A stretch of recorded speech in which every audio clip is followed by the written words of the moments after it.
Hello, it's Dr. Castleberry here again. We're going to wrap up week 2 questions for COM 4603, Creating Social Media Presence in Cultural Movements, our asynchronous dialogue digital lecture series, and looking at readings from a trilogy of books, right? An unofficial trilogy, different authors, different subjects at times, but there's continuity between them, and that's the fun part, right? That's the fun challenge of learning, as our students being able to synthesize that connectivity between those texts, just like they eventually synthesize the connectivity between our guest speakers in this course. Our emphasis in the class, professional development, with regards to strategic interviewing, and we have the Spreadable Media text, Scott Goodson's Uprising, but also Emily Potter's Interviewing for Journalists, which of course we recognize transcends journalism, and that's one of the gifts that this book provides. It's about journalism. It's not about journalism. Isn't that great? So let's look at some questions. As always, nervous, but hopefully I'm close on pronunciation here. We're going to look at some questions from Chia, and she writes about interviewing for journalists, Chapter 4, Planning and Preparation. Quote, "After reading this week's chapter, I feel that interviewing is an art."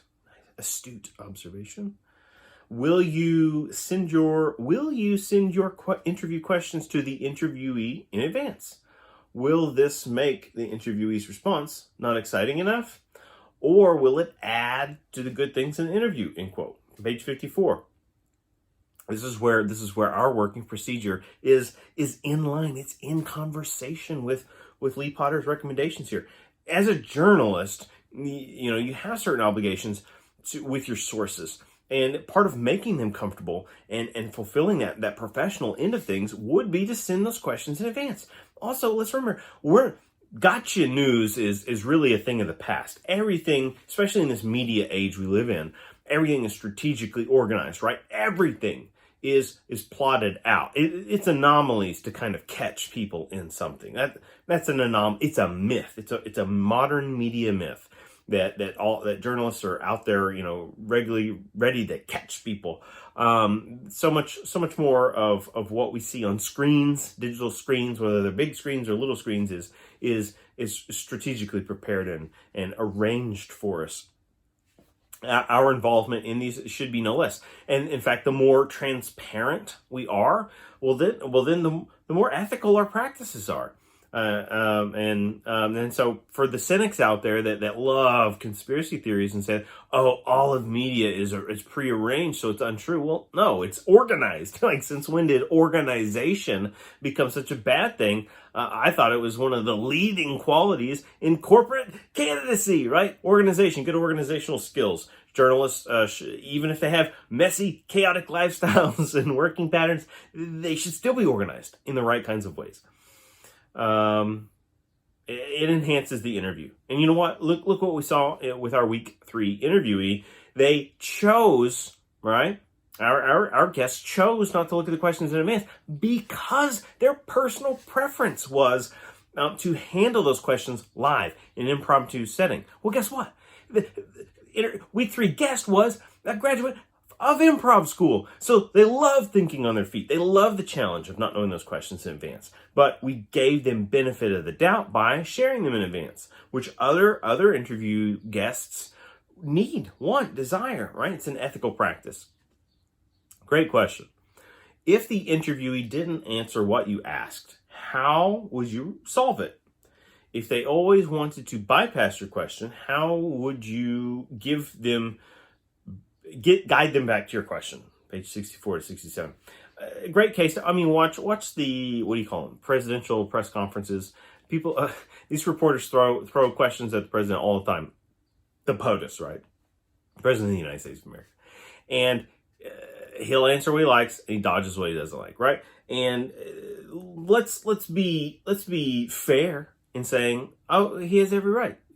Who says he's supposed to answer everything? Not necessarily, right? And who's going to go about answering things that they know might, the response might not frame them positively, right? So avoidance. It is what it is. But also, here's the thing for us, more practical level, right? Some of that's just political theater. But here's practicality for us. Be in tune with the interviewee. Be in tune with, like, find that way in.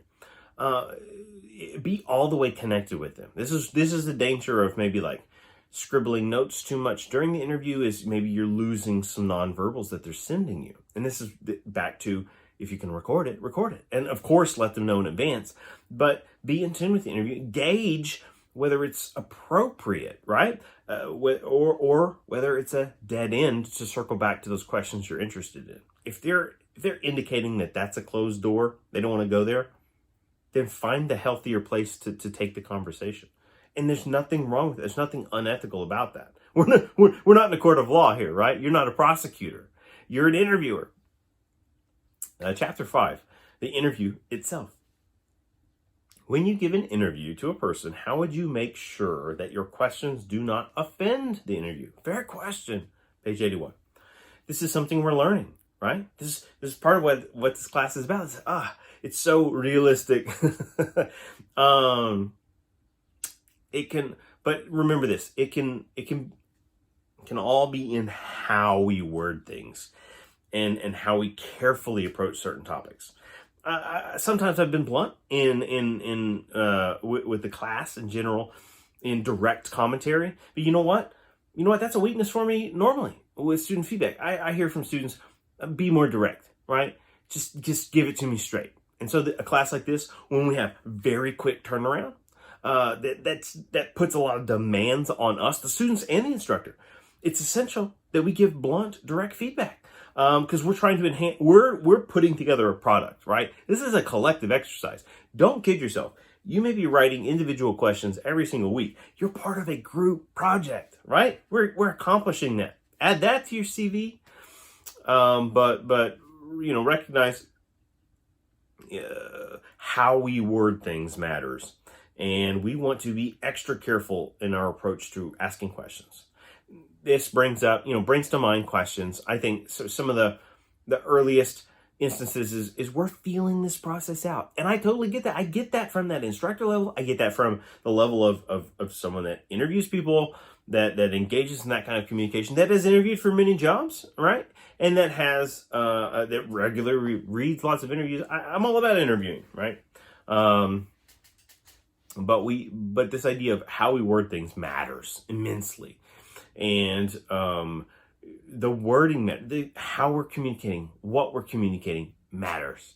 And it has an impact on the information we get back. And it has an impact on how the interviewee feels and how they perceive the interview process. And so we want to maximize our professional sense of ethics when we're engaging.